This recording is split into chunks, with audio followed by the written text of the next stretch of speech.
अस्सलाम वालेकुम। आज हम करेंगे black glitter smoky makeup. Video start करने से पहले मेरी आप सबसे गुजारिश है, मेरे चैनल को सब्सक्राइब कर लीजिए, बेल आइकन पर जरूर क्लिक कीजिए ताकि मेरी आने वाली हर वीडियो आपको बरवक्त मौसूल हो सके। मैं हूं हीरा असलम परवेज और आप देख रहे हैं मेकअप ब्यूटी बॉक्स चैनल। सबसे पहले मैंने लगाया 24 की गोल्डन सीरम। इसके बाद मैं ले रही हूँ क्रिस्टाइन का कंसीलर, इसका नंबर है 9। इसकी शेप है लिपस्टिक टाइप। इसको अपने डार्क सर्कल पर लगा लूंगी ताकि जो मेरे डार्क सर्कल है वो हाइड हो सके। फिंगर की मदद से मैं इसे कर दूंगी ब्लेंड। इसके बाद मैं ले रही हूँ एमली पेरिस की फाउंडेशन, इसका नंबर है 1 और ये थोड़ी फेयर शेड में है। इस तरह अपने हैंड पर मैंने फाउंडेशन निकाली है और ब्रश लिया है मैंने फ्लैट और ब्रश है क्रिस्टाइन का। इस तरह अपनी ब्रो बोन पर फाउंडेशन अप्लाई कर लूंगी ताकि मेरी आईब्रोज ना ज्यादा प्रोमिनेंट हो सके। और मैंने स्पंज लिया है वेट, इसको मैंने स्क्वीज कर लिया है, जस्ट टैप टैप करके अपनी फाउंडेशन को ब्लेंड कर रही हूँ। यहाँ हमारी फाउंडेशन हो गई है ब्लेंड। के बाद मैं लगाऊंगी कॉम्पैक्ट ले रही हूँ मैं काशीज का, इसका नंबर है 9 और ये थोड़ा पिंकिश शेड में है। पाउडर ब्रश में ले रही हूँ जोइवा का, अपने पूरे फेस पर कॉम्पैक्ट अप्लाई कर लूंगी ब्रश की मदद से। इसके बाद मैं करूंगी अपनी आईब्रो फिल। इसके लिए ले रही हूँ मिस रोज का dark brown jail liner. Brush मैंने लिया है जोइवा का ब्रो लाइन ब्रश, इसको मैंने वाटर मिक्स कर लिया है। फर्स्ट में सेंटर से स्टार्ट करूंगी, सेकंड पे मैं आउटर कॉर्नर, थर्ड पर मैं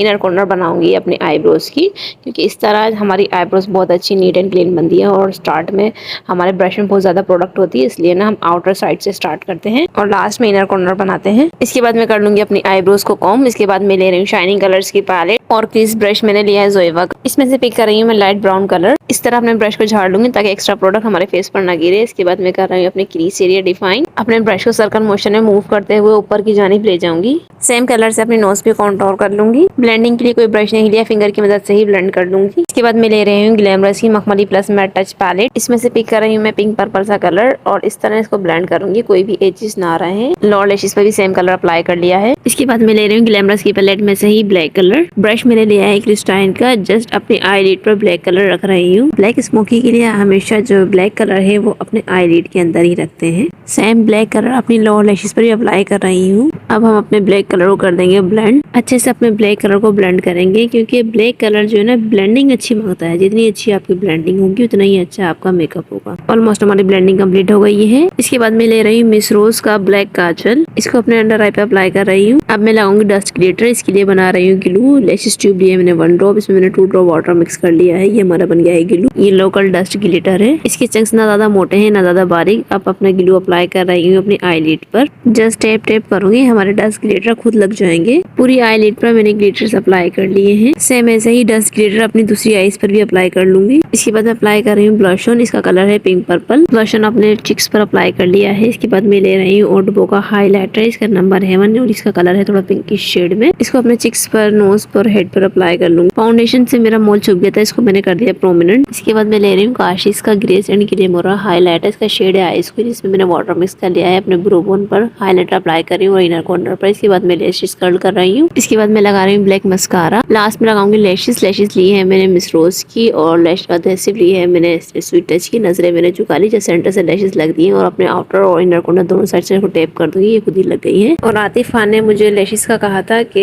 लैशेस के बारे में बता दें, तो मैं आपको लैशेस के बारे में इन्फॉर्मेशन दे दूं। मैं लैशेस हमेशा 5D या 3D यूज़ करती हूँ। 5D अगर आप लोग लैशेस लें तो इस बात का खास ख्याल रखें और देख लीजिए कि आपकी जो आइज हैं वो बड़ी हैं या छोटी, तो उसके हिसाब से आपने लैशेस लेनी है। लैशेस की लेंथ उसके हिसाब से लीजिएगा कि आपकी जो आइज हैं ओपन करने के बाद आपके आईब्रो में और आइज खुलने के बाद कितना गैप आ रहा है। अगर तो आपकी आंखें खुलने के बाद गैप ज़्यादा आ रहा है जैसे कि मेरे, तो आप 5D लैशेस इसकी लेंथ लंबी हो आप वो अप्लाई कर सकते हैं। लेकिन अगर आपका गैप कम है आईब्रो के दरमियान तो आप 5D या 3D जो भी लैशेस लें उसकी लेंथ चेक करके लीजिएगा।